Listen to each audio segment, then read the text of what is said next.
আমার সমস্ত প্রিয় বন্ধুদের জানাচ্ছি শুভ সকাল। আর যে সমস্ত বন্ধুরা আমার ভিডিওটা দেখছো নিশ্চয়ই তোমরা ভালো আছো। আগামী দিনেও ভালো থেকো, সুস্থ থেকো। তোমাদের ভালোবাসা ও আশীর্বাদে আমিও আমার পরিবারের সবাই খুব ভালো আছি। তো আমি দেখো একটা ছোট্ট গ্রাম থেকে ভিডিওটা করছি। আমার ভিডিওর নাম অরণ্য সুন্দরী ভিডিও। তো অরণ্য সুন্দরী ভিডিও চ্যানেলে তোমাদের জানাই অনেক অনেক স্বাগত। আর আমার এই ভিডিওগুলো দেখার জন্য তোমাদের সবাইকে জানাই অনেক ভালোবাসা। আর যারা ভিডিওটা দেখছো তারা সবাই প্লিজ পাশে থেকো আর একটু সাপোর্ট করো। আর আমার ভিডিও তোমাদের কেমন লাগে সেটা কিন্তু কমেন্ট করতে ভুলবে না। তোমাদের প্রথম থেকেই আমি একটা কথাই বলি, আমার ভিডিও তোমাদের কেমন লাগে অবশ্যই জানাবে। আর কীরকম ভিডিও দেখতে তোমরা ভালোবাসছো বা আমাকে চাইছো যে এরকম ভিডিওটা তুমি বানাও, তবে কিন্তু অবশ্যই কমেন্ট করে জানাতে পারো। আর আমি চেষ্টা করব তোমাদের মনের মতো ভিডিও তৈরি করার। তো বড়দের জানাই প্রণাম, ছোটদের জন্য রইল অনেক ভালোবাসা। সকালেই ঘুম থেকে উঠে দুয়ারে মাড়ুলিটা দিয়ে দিচ্ছি। আর এই দুয়ারে দিয়ে দিয়েছি, এখন যাচ্ছি তুলসী থানে আর কাকিমার দুয়ারে মাড়ুলিটা দিতে।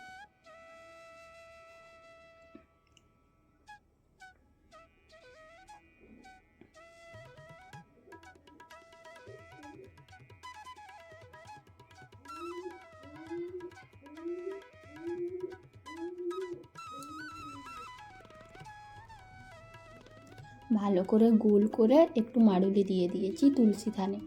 আর এদিকে কাকিমার দুয়ারেও একটু গোল করে দিয়ে দেবো মাড়ুলিটা। তারপরে যাব ছেলেকে স্কুলে তুলে দিতে, মানে স্কুলের গাড়িতে তুলে দিতে। এটা না বলতে গেলে বারবার ভুল করি যে স্কুলে ছাড়তে যাচ্ছি, আসলে স্কুলের গাড়িতে যে তুলতে যাচ্ছি এটা কিন্তু বলা হয়ে ওঠে না। আর যদি স্কুলে ছাড়তে যেতাম এরকম বলা হতো, এটা হলে খুব ভালো হতো। কেন বলো তো? তাহলে এই গাড়ির ঝামেলাটা থাকতো না। আর গাড়িতে যেহেতু তুলতে যাই তাই একটু তাড়াহুড়ো করে যেতে হয়। আর নিজেদের গ্রামে যদি স্কুল থাকতো তাহলে এত তাড়া থাকতো না, বা গাড়ি পেরিয়ে যাবার এই ভয়টা থাকতো না। দেখো ছেলে আর আমি চলে এসেছি, আর যারা যাবে তারাও চলে এসেছে।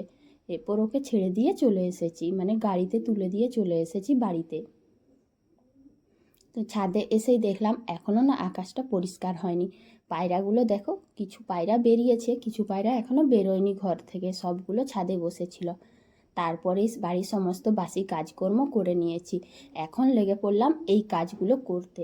জানো তো বন্ধুরা, কাল থেকে ভেবে রেখেছিলাম যে এই কাজটা করতেই হবে, যত যা ব্যস্ত থাকি এই কাজ করতেই হবে। এই যে ট্যাঙ্কিগুলো আছে, এই দুটো ট্যাঙ্কি আগে রাখা ছিল, মানে এগুলোতেই জল থাকতো। তারপর ট্যাঙ্কিগুলো ওই যে হনুমান এসেছিল না, হনুমান এসে বারবার করে এগুলোর উপরে ঝাঁপিয়ে নষ্ট করে দিয়েছে। সেই জন্য এই যে দুটো ট্যাঙ্কি, এই দুটো ট্যাঙ্কি তো আর কাজে লাগেনি, তাই নামানো ছিল নিচে। তো অনেক দিন ধরে নামানো ছিল, এটার মধ্যে জলও ভরেছিল। তাই ভাবছি এই ট্যাঙ্কিগুলোকে রেখে দেবো গোয়ালে। গোয়ালটাই অনেকটা জায়গা আছে, তাই গোয়ালে রেখে দেবো বলে এসেছিলাম। কিন্তু দেখছি এতটাই ভারী না, আমি প্রথমে বইতে পারছিলাম না, তাই তোমাদের দাদাভাই একটু সাহায্য করে একটা ও নিজে বয়ে নিয়ে চলে গেল।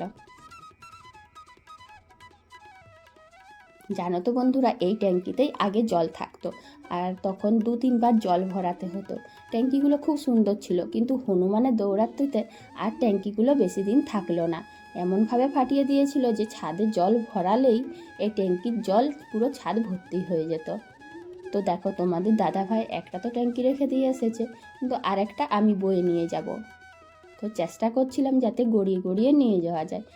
আর এই যে পাইপটা রয়েছে, এই পাইপটার জন্য একটু সমস্যা হচ্ছিল। এটা অনেক ভারী, জানো, দেখতে যতটুকুই মনে হচ্ছে ট্যাঙ্কিটা কিন্তু অনেক ভারী। তবু যা হোক করে একটা বয়ে নিয়ে চলে গেলাম। দুটো ট্যাঙ্কিকে ঠিকঠাকভাবে রেখে দিয়েছি, হয়তো পরে আবার এগুলো কোনো সময় কাজে লাগবে।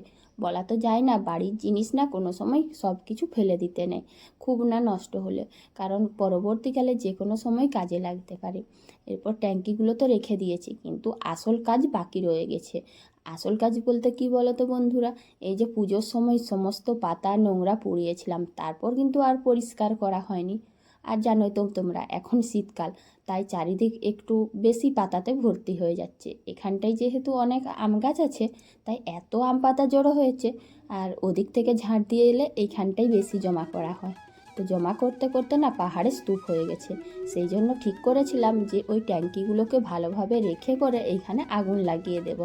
কারণ কি বলো না, এত পাতা না উড়ে উড়ে চারিদিকে যাবে, আবার গাছেরও পড়ছে, কীরকম দেখতে বাজে লাগছে। তাই আজ আগুন ধরিয়ে দিচ্ছি। শীতকালে আর বর্ষাকালে এই দুটো সময় আগুন ধরাতে অনেক সমস্যা হয়। তবু বর্ষাকালে বোঝা যায় জল পড়ে, কিন্তু বন্ধুরা জানো শীতকালেও যে আগুন ধরাতে এত দেরি হবে তা বোঝা খুব মুশকিল। কিন্তু শিশির পড়ে পড়ে এই পাতাগুলো দেখো এমনই জলে ভিজেছিল যে ওপরের থেকে দেখা যাচ্ছে শুকনো হয়ে গেছে, কিন্তু ভেতরটাই এতই ভেজা ছিল 3-4 বার চেষ্টা করার পর আগুনটা শেষমেশ জ্বালতে পেরেছি। আর এখন যখন জ্বলে গিয়েছে তখন প্রায় 10 মিনিটের মধ্যে পাহাড়ের স্তূপটা পুরো পুড়ে গেল। কিন্তু এতটাই আঁচ ছিল পোড়ার, মানে আগুনের আঁচ বলে না আগুনের সামনে গেলে ঝলসে যাবে, সেই অবস্থা হলো আমার, একেবারে যেমন ঝলসে যাচ্ছি। সাইডের যে পাতাগুলো আছে সেগুলো যে দেবো তারও উপায় নেই। তারপর একটু একটু করে ওদিকের পাতাগুলো দিয়ে ওখানটা মোটামুটি ভালো করে পোড়াতে পেরেছি। এরপরে চলে এলাম এই সাইডটাতে। তো এখানটাই না জানো বেশি সমস্যা হয়নি, কারণ এখানে পলিথিন ছিল, কাগজ ছিল, তাই খুব তাড়াতাড়ি করে আগুন লাগাতে পেরেছি।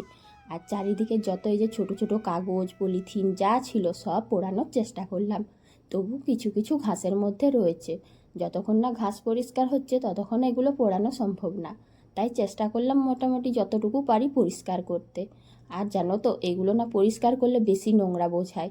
এমনিতেই আমাদের গ্রামে এত বড় জায়গা, মানে আমাদের বাড়িতে তো অনেক লোকজন ছিল আগে, সবাই বাইরে চলে গেছে, তো সবাই বাইরে যাওয়ায় না এত বড় বাড়ি না নিজেদের মধ্যে মানে পরিষ্কার রাখা খুব মুশকিল, তাও চেষ্টা করি যতটুকু পারি। এরপর এইদিকে দেখো ছেলে যে ব্যায়াম করবে তাও আবার এত সব জিনিসপত্র নিয়ে, সেটা আমি ভাবতে পারিনি।